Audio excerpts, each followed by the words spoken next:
예를 들어서 이제 가장 심각한 경우지만 눈 주변 혈관에 필러라든지 지방 덩어리가 좀 들어가면서 실명이 되는 경우도 있긴 있거든요. 실리콘 비침을 해결하기 위해서는 두 가지 측면, 즉 보형물 자체의 문제와 피부 상태를 함께 고려를 해야 됩니다.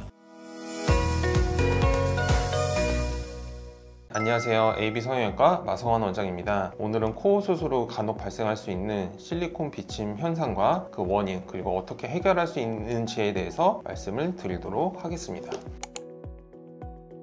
실리콘이 비친다고 오시는 분들 중에는 단순히 실리콘이 눈에 띄는 문제뿐만 아니라 콧대 피부색이 변했다는 고민을 함께 말씀하시는 경우가 많습니다. 두 가지 문제는 대부분 같은 원인에서 비롯되게 되는데요. 보형물이 피부에 지속적인 압력과 장력을 주면서 피부가 얇아지는 것 때문입니다. 피부가 얇아지게 되면 보형물이 윤곽이 드러나거나 피부색이 푸르스름하게 비쳐 보일 수도 있습니다. 특히 피부가 얇은 분이나 이제 과도한 높이의 보형물을 사용한 경우에는 오랜 시간이 지난 경우에 이런 증상이 더 잘 나타날 수가 있습니다.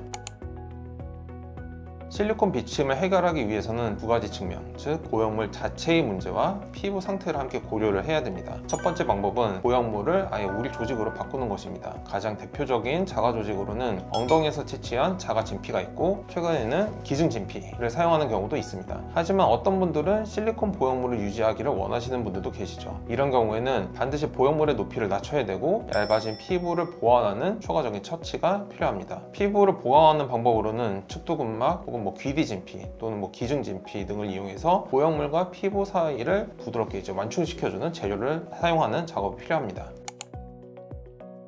결론부터 말씀드리면은 권장하고 싶지 않아요. 왜냐면은 얇아진 피부 상태에서 지방 이식이나 필러를 하게 되면 울퉁불퉁해질 가능성이 굉장히 높고 정확한 층에 주입하기 어렵기 때문에 혈관 주입에 의한 합병증이 발생할 수도 있습니다. 예를 들어서 이제 가장 심각한 경우지만 눈 주변 혈관에 필러라든지 지방 덩어리가 좀 들어가면서 실명이 되는 경우도 있긴 있거든요. 굉장히 드문 경우긴 하지만 이런 이제 부작용들도 있고 울퉁불퉁해질 수도 있고 피부랑 보형물 사이에 뭔가 들어가면은 염증 발생 가능성이 더 높아집니다. 그래서 저는 이제 별로 권장을 하지는 않아요. 피부가 얇을수록 이런 부작용의 위험은 좀 더 커지기 때문에 아까 제가 말씀드렸듯이 자가 조직을 좀 바꾸든지 이런 방법을 통해서 문제를 해결하는 것이 적합하다고 말할 수가 있겠습니다. 실리콘 비침이 생겼다고 해서 무조건 큰 문제로 이어지는 것은 아니에요. 하지만 더 심해지기 전에 정확한 상담을 통해서 적절한 해결 방법을 찾는 것이 중요하겠습니다. 언제든지 편하게 내원하셔가지고 상담을 받아보시기를 추천드립니다. 지금까지 AB성형외과 마성환 원장이었습니다. 감사합니다.